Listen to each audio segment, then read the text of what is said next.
And Talbot here with Richard Southern, who's got another entertaining roundup of stories. Now, Richard, we're going to get right to it. Yes. The first one involves air travel, and we always are complaining about the added costs of air travel, but this first story kind of takes it to a next level. What's happening here? This takes the cake, Talbot. So it's Poland's national airline called LOT, and they had a scheduled flight the other day from Beijing to Warsaw. Only problem was they had a problem with the hydraulic pump, and they had to get it fixed.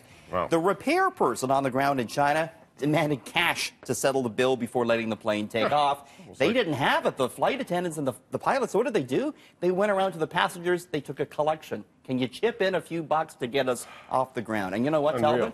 They got $360, enough to pay the repair guy. The plane took off. The airline later felt really bad about it. They returned the money, and they gave the 4 people, only 4 people chipped in, they gave those 4 people free tickets, so it worked out okay. Well, let me tell you, I'm already a bit of a nervous Nelly when it comes to flying, but an airline that's short on cash and having mechanical problems, I think I'll pass. You'd be back in the terminal in no time. Yeah, I'm just waiting for the pilot to get on the PA and say, does anyone have any duct tape? All right, Richard. Now, I think I know what I'm going to get you for Christmas this year. It's a new take on a classic board game, and you may be able to relate to it. You're a millennial. Yes, and it's Millennial Monopoly. This is actually coming out. It's Hasbro that's coming out with this.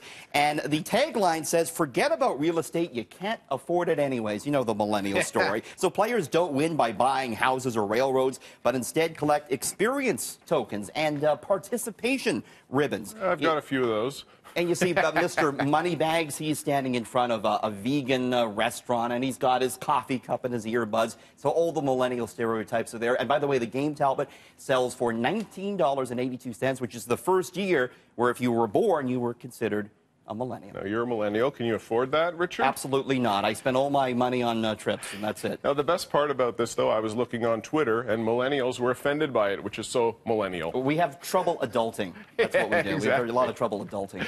Now, Richard, art enriches our lives, and it can also make savvy and collectors very rich. Tell us about how much this painting went for. You'd have to be very rich to afford this. This painting for just over $90 million at Christie's auction house last night. And this is by David Hockney, and he's become now the most valuable living artist ever by selling this painting. It was done in 1972 by this now 81-year-old artist.